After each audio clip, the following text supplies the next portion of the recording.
এসে আমাকে ডাক দিয়ে বলে, মুহাম্মদ আকরি উম্মাতাকা মিন্নি আসসালাম।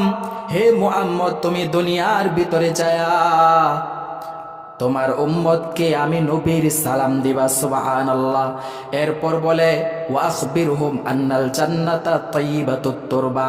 তোমার উম্মতকে জানায় দিবা ওই জান্নাত, যেই জান্নাত আল্লাহ রাব্বুল আলামিন তাদের জন্য প্রস্তুত করে রেখেছেন, ওই জান্নাতের মাটি অনেক সুগন্ধিযুক্ত।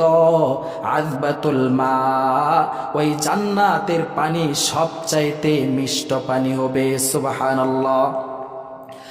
এরপর ইব্রাহিম আলাইহিস সালাতু ওয়াস সালাম বলেন, ওয়া আন্নাহা কিয়ান, ওই জান্নাতের মাটি হলো সমতল। আর ওই সমতল মাটিকে কারুকার্য করার জন্য, ওই সমতল মাটির মধ্যে আবাদ ফসল ফলানোর জন্য কিছু মাধ্যম আছে। যেমনইভাবে দুনিয়ার মধ্যে কেউ যদি আপনাকে বিশাল বড় একটা জায়গা দান করে বা হাদিয়া দিয়ে দেয়, ওই জায়গাটা যদি এরকম খালি মাঠের মতো পইরা থাকে, তাহলে কিন্তু ওই জায়গার কোনো দাম নাই। ঠিক তেমনইভাবে ওই জায়গাটার ভিতরে যদি আপনি বাড়ি গাড়ি ঘর কিংবা গাছপালা ইত্যাদি এই সব কিছু যদি আপনি সুন্দরভাবে পরিবেশটা সাজায় নিতে পারেন, তাহলে কিন্তু ওই জায়গাটার বড় মূল্য হয়ে যাবে, আপনার কাছে দেখতেও অনেক ভালো লাগবে। ঠিক তেমনইভাবে আল্লাহ রাব্বুল আলামিন আমাদেরকেও ওই 10 দুনিয়ার সমান সবচেয়ে ছোট যেই জান্নাতটা আমাদেরকে দিবেন, ওই জান্নাতটাও হবে 10টা দুনিয়ার সমান। কিন্তু ওই জান্নাতের ভিতরে কিছু সৌন্দর্য বা কিছু কারুকার্য করার মতন কিছু নিয়ম আছে। দুনিয়ার মধ্যে যেমনিভাবে আপনি কোনো একটা জায়গা পাওয়ার পর ওই জায়গাটা যদি পতিতে পড়ে থাকে, তাহলে কিন্তু বান্দা ওই জায়গার কোনো দাম থাকবে না। ঠিক তেমনই ভাবে ওই জান্নাতের ভিতরে যদি আপনি কোনো কিছু না করেন, তাহলে কিন্তু ওই জান্নাতটাও আপনার কাছে ভালো লাগবে না। তাহলে ওই জান্নাতটা সাজানোর জন্য কিছু আমল ওই দিন ইব্রাহিম পয়গম্বর আমাদেরকে বলে দিয়েছেন। 1 নাম্বার হলো, ওই সুন্দর জান্নাতটা আল্লাহ তাআলা আপনার আমার জন্য বানায় রাখছে, কিন্তু ওই জান্নাতটা কি দিয়ে আমরা সাজাবো? 4টা তাসবিহ দিয়ে সাজাবো। সুবহানাল্লাহ। সেই 4টা তাসবিহ হলো, ওয়ান্না গিরাসাহা সুবহানাল্লাহ, ওই জান্নাতের সুন্দর সুন্দর গাছ হবে। সুবহানাল্লাহ বললে, আলহামদুলিল্লাহ বললে, লা ইলাহা ইল্লাল্লাহ বললে, আল্লাহু আকবার বললে, তাহলে ইব্রাহিম নবীজিকে এই 4টি সবক দিলেন। আল্লাহর নবী সাল্লাল্লাহু আলাইহি ওয়াসাল্লাম ওই তায়েফের করুণ দিনের কথা বললেন। সর্বশেষ যখন কোনোভাবেই পারলেন না তাদেরকে দিনের বোঝ, দিনের দাওয়াত দিতে, যখন এরকম ভাবে সফল কাম হইলেন না, তখন নবীজি আল্লাহ তাআলাকে বলতেছে, আল্লাহ তুমি আমাকে কি দিয়া পাঠাইছ? আল্লাহ তাআলা সাথে সাথে জিব্রাইল আমিনকে নাজিল কইরা দেও, জিব্রাইল যাও আমার নবী মুহাম্মদকে যায়া নিয়ে আসো। ওখান থেকে শুরু হয় এই মেরাজের প্রেক্ষাপট। আল্লাহ রাব্বুল আলামিন আপনার আমার নবী সাল্লাল্লাহু আলাইহি সাল্লামকে এই মেরাজের সূচনা ওখান থেকে শুরু হয়ে যায়। নবীজি সাল্লাল্লাহু আলাইহি সাল্লাম বলেন, আমি মক্কায় অবস্থান করছিলাম, অর্থাৎ নবীজি তার নিজের বাসায় এরকমভাবে ঘুমাচ্ছিলেন। এমন রাত্রিবেলায়, রাত্রির এক অংশে মেরাজের ঘটনা ঘটেছে। তখন নবীজি বলেন যে আমি দেখলাম কেমন যেন আমার ছাদ, ঘরের যে ছাদ, এই ছাদটা এইভাবে ভেঙে সরানো হচ্ছে। তখন আমি মনে মনে ভাবলাম আজকে হয়তোবা ভিন্ন কিছু একটা হবে। কিছুক্ষণের মধ্যে হযরত জিবরাইল আমিন আসলেন। আসার পর সাথে সাথে একটা বোরাক আসলো। বোরাক কাকে বলা হয়? বোরাক বলা হয় যেটা গাধার চাইতে একটু বড়, খচ্চরের চেয়ে ছোট। এই বোরাকের রং ছিল সাদা রঙের একটি বোরাক।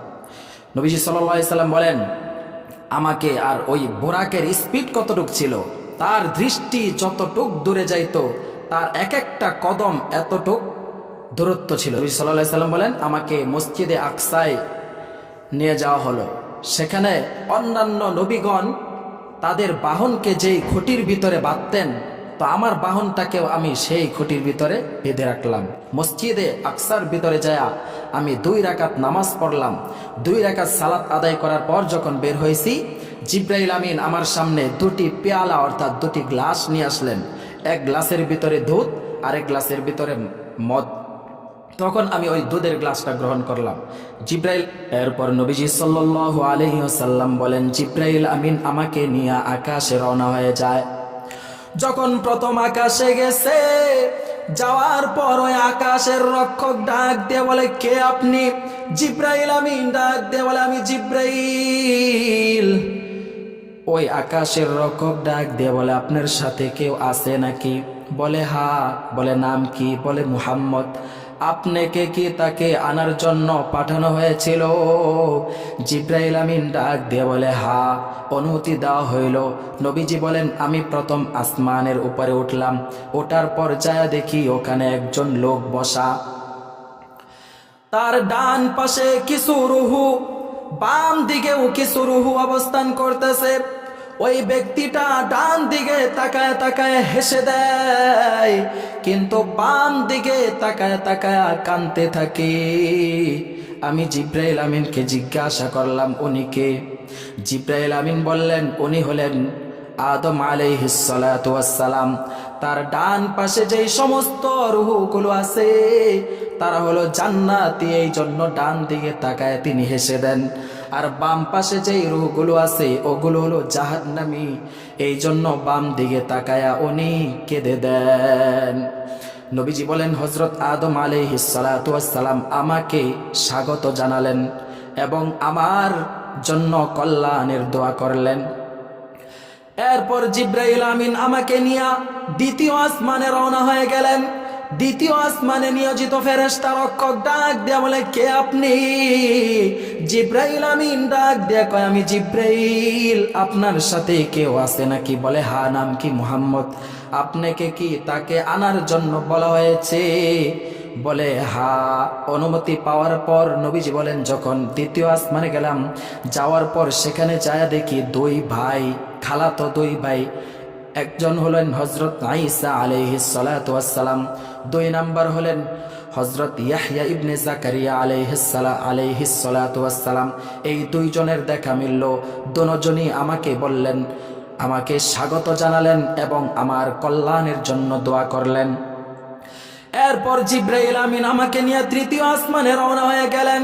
তৃতীয় আসমানের ফেরেশতারা ওই পূর্বের ফেরেশতাদের মতো আচরণ করলেন। এরপর যখন তৃতীয় আসমানে গেলাম, যাওয়ার পর যায়া দেখি সেখানে হযরত ইউসুফ আলাইহিস সালাতু ওয়াস সালাম। ওই তৃতীয় আসমানের ভিতরে হযরত ইউসুফ আলাইহিস সালাতু ওয়াস সালাম। নবীজি বলেন, তাকায় দেখি আল্লাহ রাব্বুল আলামিন এই পৃথিবীর যত সৌন্দর্য আছে সমস্ত সৌন্দর্যের অর্ধেক সৌন্দর্য হযরত ইউসুফ আলাইহিস সালাতু ওয়াস সালামকে দান করেছেন। কিন্তু আপনার আমার নবীর সৌন্দর্য কেমন ছিল? হাদিসের মধ্যে বলা হয়েছে, কান্নাশ শামসু তাজরি ফি ওয়াজহিহি। আপনার আমার নবীর সৌন্দর্য ছিল গোটা পৃথিবীর মধ্যে যা কিছু আছে ওই সমস্ত সৌন্দর্যকে একত্রিত করার পর যেই সৌন্দর্য, ওই পুরা সৌন্দর্যটাই দেওয়া হয়েছিল আপনার আমার নবী সাল্লাল্লাহু আলাইহি ওয়াসাল্লামকে। নবীজি বলেন, পয়গম্বর ইউসুফ আলাইহিস সালাতু ওয়াস সালাম আমাকে স্বাগত জানালেন এবং আমার কল্যাণের জন্য দোয়া করলেন। এরপর জিব্রাইল আমিন আমাকে নিয়ে চতুর্থ আসমানে রওনা হয়। চতুর্থ আসমানের ফেরেশতারাও একই আচরণ করলো। যখন চতুর্থ আসমানে ওঠার অনুমতি পাইলাম, চতুর্থ আসমানের ভিতরে যায় দেখি হযরতে ইদ্রিস আলাইহিস সালাতু ওয়াস সালাম আমাকে স্বাগত জানালেন এবং আমার জন্য কল্যাণের দোয়া করলেন। পঞ্চম আসমানে রওনা হয়ে গেল। পঞ্চম আসমানে যখন প্রবেশ করার অনুমতি পাইলাম, পঞ্চম আসমানে যায় দেখি হযরতে হারুন আলাইহিস সালাতু ওয়াস সালাম আমাকে স্বাগত জানান এবং আমার জন্য কল্যাণের দোয়া করেন। এরপর হযরত জিব্রাইল আমিন আলাইহিস সালাতু ওয়াস সালাম আমাকে নিয়ে ষষ্ঠ আসমানে উঠে যায়। ষষ্ঠ আসমানে ওঠার অনুমতি যখন পেয়ে গেলাম, ওই ষষ্ঠ আসমানে যাওয়ার পর সেখানে যায়া দেখি পয়গম্বর হযরতে মূসা আলাইহিস সালাতু ওয়াস সালামের সাথে সাক্ষাৎ হয়ে যায়। হযরত মূসা আলাইহিস সালাতু ওয়াস সালাম আমাকে স্বাগত জানালেন এবং আমার জন্য কল্যাণের দোয়া করলেন। ওই সপ্তম আসমানে যাওয়ার অনুমতি যখন পেয়ে গেলাম, যাওয়ার পর সেখানে যায় দেখি হযরতে ইব্রাহিম আলাইহিস সালাতু ওয়াস সালাম মাকামে মাহমুদে হেলান দিয়া বসে আছেন। মাকামে মাহমুদ কাকে বলে? মাকামে মাহমুদ হলো ফেরেশতাদের ইবাদতের একটি স্থান। 70,000 ফেরেশতা প্রতিদিন ওই মাকামে মাহমুদকে তওয়াফ করতে থাকে। তওয়াফ করার পর সিরিয়াল ধরে আরেক 70 জন ফেরেশতা পরের দিন আসে। হাদিসের মধ্যে বলা হয়েছে এভাবে করতে করতে কিয়ামত হয়ে যাবে, কিয়ামত পর্যন্ত সময় অতিবাহিত হয়ে যাবে। কিন্তু প্রথম দিন যেই 70,000 ফেরেশতা তওয়াফ করেছিল তাদের সিরিয়াল কিয়ামতের আগে আর কোনো দিন আসবে না।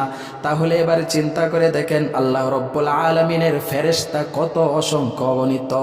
নবীজি সাল্লাল্লাহু আলাইহি ওয়াসাল্লাম বলেন ওই সপ্তম আসমানে যাওয়ার পর যায় দেখি ইব্রাহিম আলাইহিস সালাতু ওয়াস সালাম ওই মাকামে মাহমুদে হেলান দিয়ে বসে আছে। আমাকে সিদরাতুল মুনতাহা পর্যন্ত নিয়ে যাওয়ার পর ফেরেশতা চলে যায়। সিদরাতুল মুনতাহা বলা হয়, হাদিসের মধ্যে বলা হয়েছে এমন একটা গাছ যেই গাছের পাতাগুলো হবে হাতির কানের মতো, আর ওই গাছের এক একটা হবে বড় বড় মটকার মতো। আল্লাহ তাআলার কাছে যখন গেছে, যাওয়ার পর আল্লাহ রাব্বুল আলামিন এই উম্মতের জন্য 50 ওয়াক্ত নামাজ হাদিয়া দেন। এই উম্মতের জন্য 50 ওয়াক্ত নামাজ নিয়া যখন নবীজি নেমে আসছিলেন তখন হযরত মূসা আলাইহিস সালাতু ওয়াস সালামের সাথে দেখা হয়। মূসা নবী ডাক দিয়ে বলে, মুহাম্মদ, আল্লাহ তাআলা তোমাকে কি হাদিয়া দিলেন? নবীজি বললেন 50 ওয়াক্ত নামাজ হাদিয়া দেওয়া হয়েছে আমার উম্মতের জন্য। মূসা পয়গম্বর পাঠিয়ে দেয়, যাও, আমার এই ব্যাপারে অনেক ভালো অভিজ্ঞতা আছে, আমার উম্মতরাও এই সমস্ত আমল তারা মানতে চাইছে না, কাজে এই 50 ওয়াক্ত নামাজ তোমার কোনো উম্মতও মানতে চাইবে না। আল্লাহ তাআলার কাছে যায়া এই নামাজগুলো আরো সংখ্যায় কমায় নিয়ে আসো। নবীজি আল্লাহ তাআলার কাছে যান, 5 ওয়াক্ত নামাজ কমায় আনেন। আবার যখন ফিরেন মূসা আলাইহিস সালাম বলেন, না, এই 5 ওয়াক্ত কমাইলে হবে না, আরো কমাইতে হবে। এভাবে করতে করতে যখন এরকম ভাবে 45 ওয়াক্ত নামাজ যখন কমায় ফেলছে, সর্বশেষ 5 ওয়াক্ত নামাজ যখন ছিল, ওই 5 ওয়াক্ত নামাজ হাদিয়া নিয়া যখন আসছিলেন, এমন সময় মূসা পয়গম্বর বলেন, কি হইল, সর্বশেষ সংখ্যা কত গেল? নবীজি বললেন 5 ওয়াক্ত নামাজ। বলে, এটাও উম্মত পালন করতে চাইবে না, আপনি আবার যান, আরো কিছু কমাই নিয়ে আসেন। নবীজি ওই দিন বললেন, ইস্তাহিয়াইতু মিন রব্বি, আল্লাহ তাআলার কাছে বারবার যাওয়ার কারণে আমার লজ্জা লাগতেছে, আমি আর যাইতে চাই নাই।